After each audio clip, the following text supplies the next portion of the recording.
I use the term very loosely, direct, because it's more like facilitate an intergenerational community theatre group called the King's Troop, based in Hebgen Bridge, and we specialise in the performance of Shakespeare. We've been going for about 10 or 12 years, and for the past 7 years we've been invited by the Royal Shakespeare Company to take part in their outdoor space at Stratford.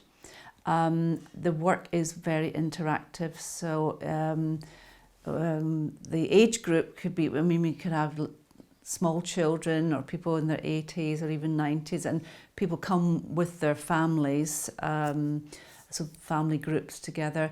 And we also work with the local refugee centre, and it's obviously we've got the play, and I edit the text and take it down to probably half it, but keep the language the same.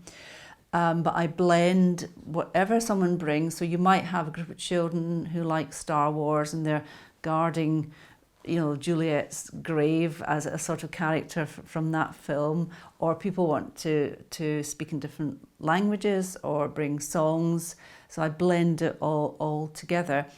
And also, we never quite know what's going to happen, so people don't rehearse that much, or some come for rehearsal, some learn their lines absolutely perfectly, some don't choose to do that, and that's fine. They might read them out, or so it's a very dynamic company. We often perform in this room, and we've performed in different countries, performed in Bucharest, in Romania, and in France as well.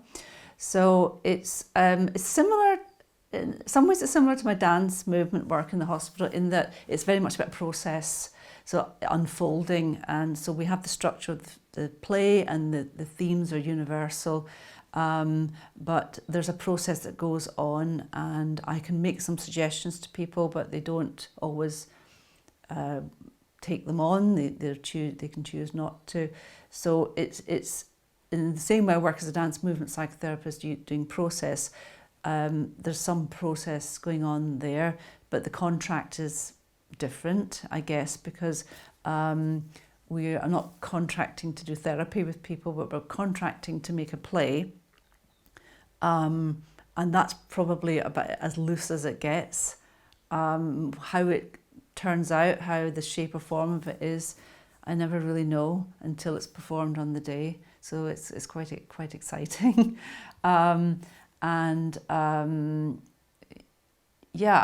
Obviously within the play, the themes of love and loss and exile really draw people in.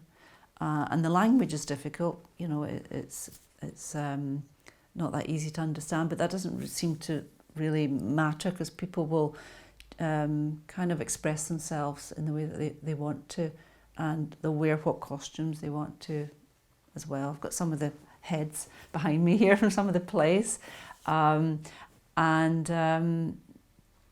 it's really, really good fun to do. Is there a reason that so much of your work is interactive? There doesn't have to be, I'm just curious. It's a very good question. I don't know if it's because I come from a very big family.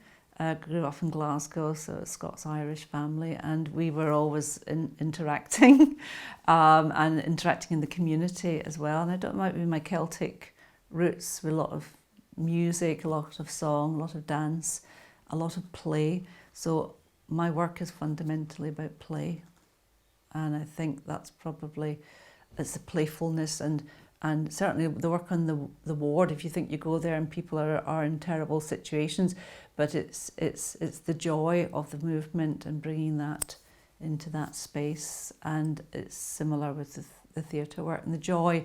I think I'm interested in people coming together, and people coming together to share there are different life stories, and there's a cultural diversity to that as well. So we've got people from all different parts of the world sharing their stories within a story. And when we come together to rehearse, we often share food as well, and sometimes if people are seeking asylum, we'll get involved to help them if they ask us with their their case as well.